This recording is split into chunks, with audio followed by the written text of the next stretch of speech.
Hello and welcome to Top 10 Doctor Who episodes from the revived series, and in this I will only be dealing with episodes that are actually in the series, and I won't be dealing with specials or mini episodes. I'll deal with that in another Top 10. As always, this is my personal choice, and personal choices change over time. So this is my personal choice for now.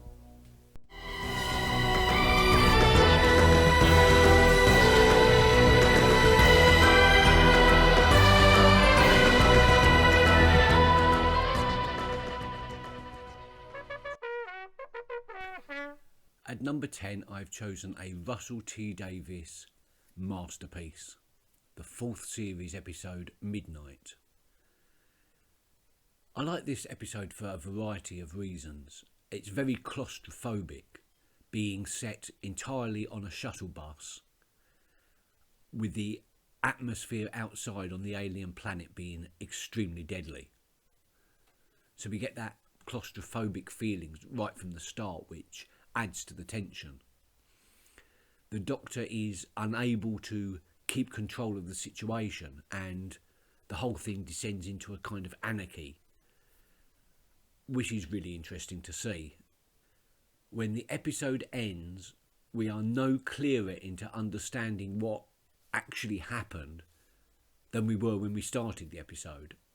It has a lot of unknowns. We do not even know whether the entity that invades the shuttle bus is hostile or not. We don't know what it wanted, what its purpose was. We know nothing. And as the Doctor once said, sometimes it's good not to know. At number 9, I have chosen the 5th season episode, The Doctor's Daughter.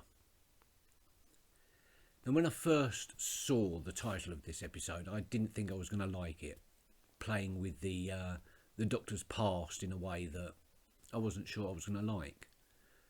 But a brilliant script and brilliant acting on the part of Georgia Moffat meant that at the end of it, I really cared for Jenny. I thought she was an absolutely brilliant character. And this story as a whole is fantastic because it plays with our perceptions. It plays with our preconceived ideas by presenting a never-ending war between two very different races, humans and Hath. And then it reveals at the end that this war started off as a cooperative mission to bring life to lifeless planets, and that the whole of their history is no more than a week old, playing with our perception of time and our concept of what we've seen. I love it when Doctor Who explores new horizons and new narratives, and this episode is a winner on all accounts. It also left it open for Jenny to possibly return in the future, although I doubt that she will. At number 8, I've chosen what I consider flat out to be the creepiest Doctor Who story there has ever been. Are You My Mummy? The Empty Child and the Doctor Dances plays into some real primitive fears. Aside from the creepiness of the gas mask child and the very atmospheric setting of the Second World War London Blitz, this also has so many other things to love. There's John Barrowman's first appearance as Captain Jack Harkness in a absolutely fantastic debut. There's the very realistic backstory of Nancy trying to help the children of the streets, to all those children that evacuation had failed. And of course Nancy's own story of a teenage mother in less than understanding times. And of course it has one of the best endings one of the happiest endings of any Doctor Who. It is a masterpiece and one of Christopher Eccleston's best. This was the episode when I first watched it that I knew that Doctor Who was back. This was a true hide behind the sofa episode. At number 7, I have chosen School Reunion. This is a personal list, and I have no better reason to put this on the list other than Sarah Jane Smith comes back in this episode. Her first reappearance in Doctor Who after so many years, and a brilliant performance it is too, slipping into character as if it was only yesterday that she had played it. The late great Elizabeth Sladen. It is also the episode where Mickey Smith finally grows a pair and finally works out what he wants to be. And it's the episode where the Doctor finally accepts Mickey and finally accepts him on the TARDIS for a short companionship. The aliens are really well conceived. I love the idea of them. They're assimilators, essentially. They assimilate other species and take on genetic traits from that species. And I love that idea. I can say no more about this episode other than that it is just a brilliant character episode. The story is fairly average, but it's just meeting K9 again, meeting Sarah Jane Smith again, the interaction between Rose and Sarah Jane, the interaction between the Doctor, like the 10th Doctor, and Sarah Jane after all these years. And just the acting in it is superb. And it's just one of my go-to feel-good Doctor Who episodes. At number 6, I have chosen the very dark Matt Smith story, The Doctor's Wife. This episode was written by Neil Gaiman, who is well known for his dark humour.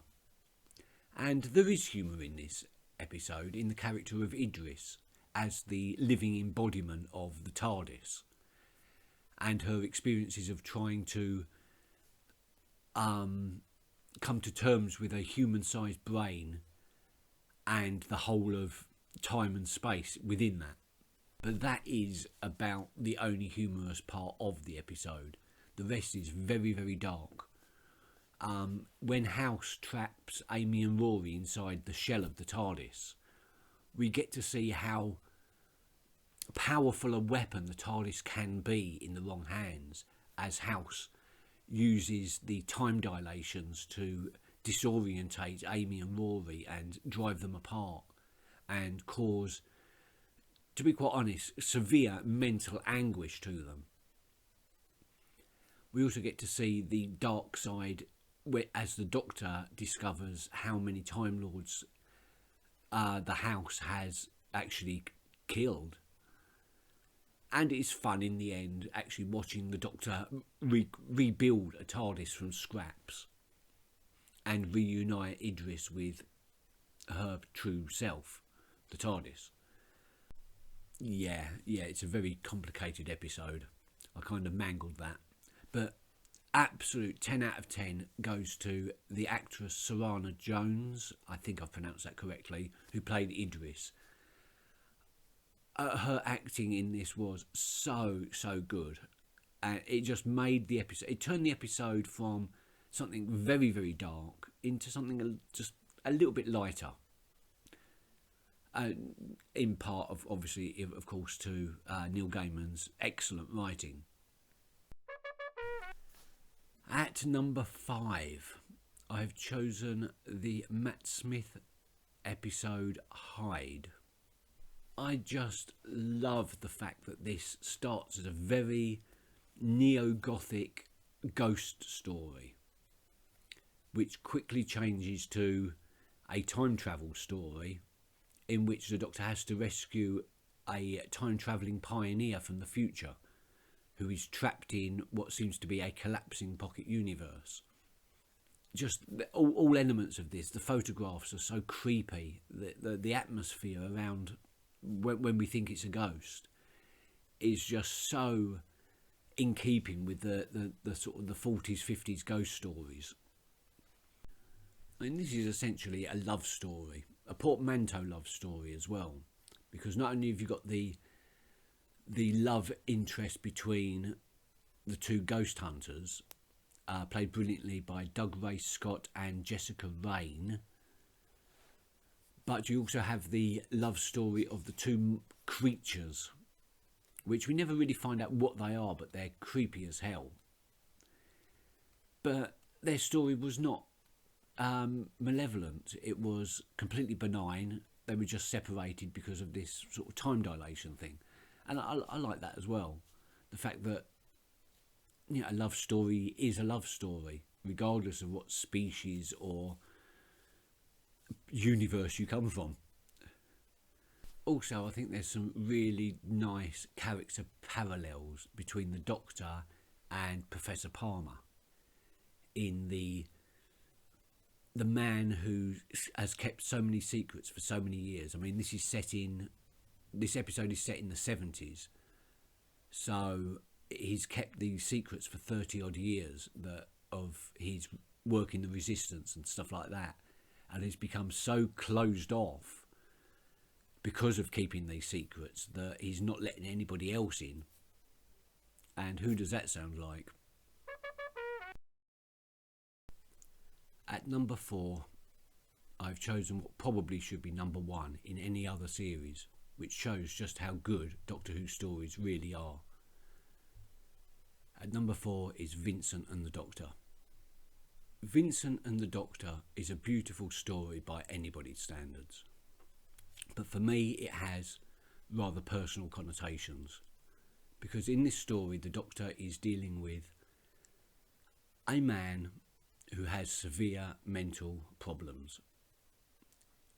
It was thought that Vincent van Gogh suffered from bipolar disorder, or manic depression as it used to be called, and so do I. The way we see Vincent's mood swings, especially when the Doctor is trying to get him to paint and Vincent is lying on his bed crying into his pillow and screaming in anger at the Doctor to get out, to leave him alone, and then literally an hour or two later he's happy and motivated and ready to paint, is a true depiction of this disorder at its worst. I know I go through that myself.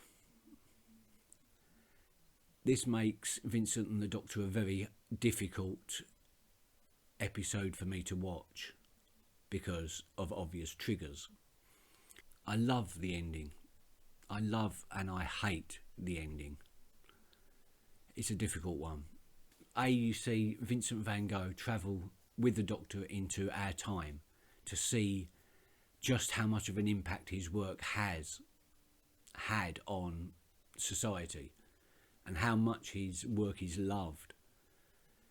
And yet we also see that he goes back to his own time and still ends his own life in a depressive state, believing that he wasn't worth anything. Yeah, it's a difficult episode for me to watch, and it's a heavy episode. At number 3, the very brilliant, slightly Doctor Light episode, Turn Left. Alternative histories are always a fascinating subject, and in this we get to see the alternative history within the Doctor Who universe, as we get to see all the major events that have happened on Earth during the course of the last 4 or 5 seasons occur in a way, well, different to how we saw them. Because in this one, the Doctor is not around to save us. And we get to see this through Donna's eyes, as she never meets the Doctor. It's full of sadness, it's full of happiness, it's a very emotional roller coaster, this episode. One of my favourite parts is the realisation of Wilf when they've all been evacuated up to Manchester or Liverpool or wherever it is. I think it's Manchester. And they're starting to cart away non-English people to work camps. And Wilf realises what is meant by the phrase work camps. That's heavy. That's a heavy moment. And it really gives one pause for thought. That all the events that happen in Turn Left all seem fairly logical, fairly routine, and yet it starts to lead into areas that are inhumane and dictatorial at the least. It explores some very dark areas and of course some very light areas as well. And of course this episode serves to lead us into the season finale, Stolen Earth and Journey's End. At number 2 is another Dr. Light episode, Blink. Blink is a hide behind the sofa in the classic style. Absolutely. It was the first introduction of the Weeping Angels, by far my favourite of the purely New Who monsters. I remember the first time I watched this episode. I was with a friend of mine and we were sat watching and literally we was jumping. Especially the scene, well, the first scene where we see the angels go from that to absolutely scared the crap out of me. I've got to admit. And at the end, when Sally is searching the house for escape exits, and Larry's having to face the angel without blinking, when he turns round and it comes back and it's right in his face, right there. Oh my God. It jumped out my skin, figuratively. Superbly acted by Carey Mulligan in the title role of Sally Sparrow. Admittedly Dr. Light, but I really don't think that has actually that much impact. Because we see the Doctor in his various speeches throughout on the TV screens. It's where we got the phrase timey-wimey from. So, an all-round absolutely brilliant episode.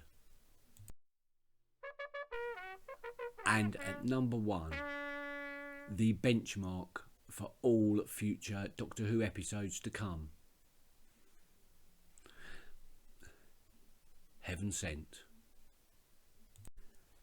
Now, out of all of the episodes on this list, Heaven Sent is one of the episodes that I have done a review on. So if you want to see my full review, it's up in the corner somewhere, up there. Everything was in tune in this episode. The music, the lighting, the camera work, the directorship, the acting, the scenery, everything worked together to make this one of the best, not only Doctor Who episodes ever, but probably one of the best science fiction episodes of any series ever. I do believe that Heaven Sent will be on my number 1 list for many, many years to come. It is going to take a lot to knock this off the number 1 spot. That is how good Heaven Sent is as an episode, in my opinion. But as we go into Series 10 in a year's time, I really do hope they try. Because as I said, this is the benchmark. I want more like this. I won't accept less anymore. Thank you for watching my top 10 of New Who episodes. Don't agree with my list? Yeah, I probably won't agree with them either in a year's time. Such is the way of things. In the middle of that top 10, you may have noticed that I made a little admission about myself. If you want to know more about this, and about my struggles with bipolar disorder, just let me know and I will make a video about it. If not, I probably won't.